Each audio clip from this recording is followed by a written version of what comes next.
साल योगी सरकार तो 2 साल से है वहां पर, लेकिन 2 साल बाद जो उनका कार्यकाल खत्म होने वाला है, तो ऐसे में लोकसभा चुनाव से जस्ट पहले ही उन्होंने ये फैसला क्यों लिया, पहले क्यों नहीं लिया ये फैसला? देखिए, अब मैंने पहले भी कहा था कि उत्तर प्रदेश की विधानसभा 5 साल का कार्यकाल है, 2 साल हुए हैं अभी, और योगी जी ने निरंतर फैसले लिए। आदरणीय प्रधानमंत्री नरेंद्र मोदी जी ने भी पूर्वांचल के विकास के लिए और बुंदेलखंड के लिए फैसले लिए। हमारे यहाँ गोरखपुर में एम्स बन रहा है, फर्टिलाइजर कारखाना जो वर्षों से कांग्रेस के समय में बंद हो गया था वो पुनः चालू हो रहा है। इसी प्रकार से बुंदेलखंड में भी देखेंगे तो बहुत सारी सिंचाई की योजनाएं, बहुत सारी डेवलपमेंट की योजनाएं और वहां शुरू की गई है हमारी सरकार में आने के लिए। आज बिजली 18 घंटे गांवों को मिल रही है, 24 घंटे शहरों को मिल रही है। निश्चित रूप से मूलभूत सुविधाओं में बढ़ोतरी हुई है, सड़कों का जाल बिछा है, सारे एक्सप्रेसवे बन रहे हैं, लखनऊ से बलिया को जोड़ा जा रहा है और गोरखपुर से वाराणसी को जोड़ा जा रहा है। इसी प्रकार से बुंदेलखंड को एक्सप्रेसवे से जोड़ा जा रहा है लखनऊ से। एक बड़ी योजना के तहत उत्तर प्रदेश में काम हो रहा है और उत्तर प्रदेश के अंदर जो पूर्वांचल और बुंदेलखंड है ये पिछड़ा जरूर है, लेकिन यहाँ के लोगों ने अपने धैर्य और अपने परिश्रम से इस क्षेत्र का विकास किया है और वो जहां भी गए हैं वहां उन्होंने विकास में सहभागिता निभाई है।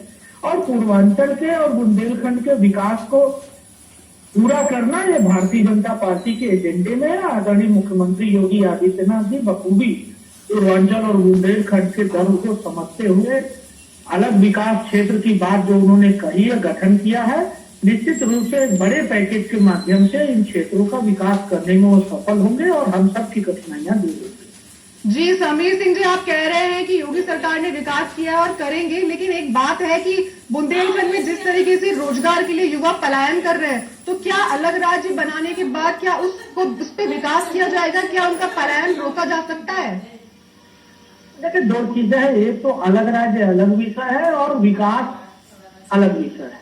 जी, विकास होगा तो पलायन रुकेगा। अगर गांव में 24 घंटे बिजली मिलेगी तो लोग शहरों के अंदर नहीं जाएंगे, गांव के अंदर रोजगार मिलेगा, उनके खेत को पानी मिलेगा, उनके हाथ को काम मिलेगा, इंडस्ट्री गांव में जाएगी, छोटे कुटीर उद्योग और लघु उद्योग बढ़ेंगे तो निश्चित रूप से पलायन रुकेगा। जिस प्रकार से आदरणीय मुख्यमंत्री योगी जी ने 1 डिस्ट्रिक्ट 1 प्रोजेक्ट का स्कीम लागू किया है और हर जिले की एक विशिष्ट चीजों को उन्होंने बढ़ाया है और उसके लिए बाकायदे मॉनिटरिंग कर रहे हैं, उसका विकास हो रहा है और जगह जगह उसके लिए प्रमोशन हो रहा है। ये निश्चित रूप से रोजगार भी बढ़ाएगा और हमारे जो माइग्रेशन की बात होती है उसको भी रोकेगा और लोगों की बदहाली भी दूर करेगा। जी हिमांशु जी, आपसे पूछना चाहूंगी, बुंदेलखंड और पूर्वांचल जो है आर्थिक और भौगोलिक दृष्टि से पिछड़े हुए राज्यों में आते हैं, लेकिन क्या ऐसा करने से, उनका बंटवारा करने से क्या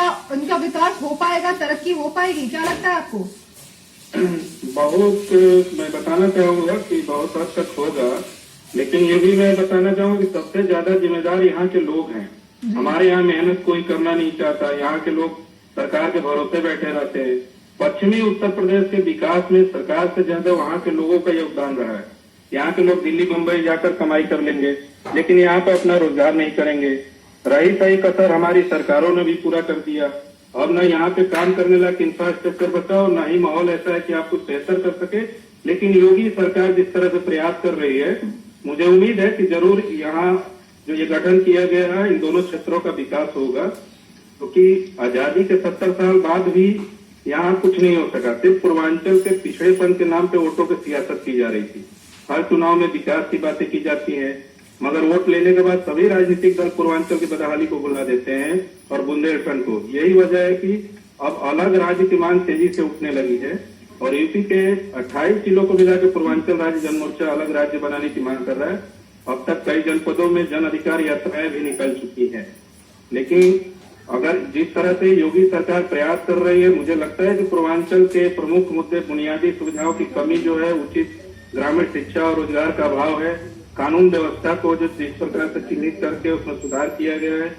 पूर्वांचल सांस्कृतिक रूप से भी समृद्ध क्षेत्र है और मुझे उम्मीद है नई सरकार से कि जरूर अच्छा होगा इसमें 5 साल में।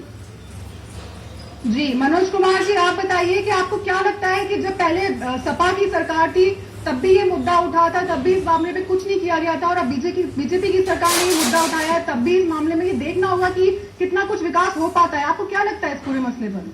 देखिए, जहां तक विकास की बात है, क्योंकि जो इससे पहले समाजवादी पार्टी सरकार थी वो पश्चिम से आते हैं माननीय मुल्ला सिंह जी और उनका पूरा परिवार, बहुत सारी चीजें जो भी बड़े लेवल की कोई ऐसी सुविधाएं और सरकार से व्यवस्था आई तो उसको पश्चिम में ले गए लोग कहने के लिए, बस खाली बाकी लोगों को पूर्वांचल या बुंदेलखंड में कहीं न कहीं कुछ थोड़ा बहुत कर दिया सिर्फ बताने के लिए। और अभी मैं इनसे हिमांशु जी से मैं सहमत हूँ इस बात के लिए कि क्योंकि वोट की राजनीति होती रही, बहुत ज्यादा अच्छा रहा ये क्षेत्र। कई सरकारें आई और गई, बात कहती रही कि हम देखेंगे, हम सुनेंगे, हम करेंगे, लेकिन जहां तक करने की बात आती है तो कोई सोचता नहीं, बात कह के चीजें भुला देते हैं। अब उस स्थिति से हम लोग उबर नहीं पा रहे हैं। बाकी स्थितियां ये है कि जैसे अभी योगी सरकार आई है, चूंकि योगी जी का पूरा क्षेत्र और योगी जी का पूरा कर्म क्षेत्र पूर्वांचल से आता है और इसलिए योगी जी पूर्वांचल की बाकी बहुत सारी तासीर से वाकिफ है। इस बात को लेकर के कि आज वो उस पद पे है, वो कुछ करने की स्थिति में है, इसलिए उन्होंने कुछ इस बात को सोचा, लेकिन फिर भी अभी तक जो होना चाहिए पूर्वांचल के लिए वो हो नहीं पा रहा है। जी समीर सिंह जी, आप बताइए, बीजेपी में हाल ही में शीतकालीन सत्र में बीजेपी विधायक की तरफ से ये मुद्दा गरमाया था, उन्होंने ये मांग की थी अलग राज्य बनाने के लिए बुंदेलखंड की, तो उनको अभी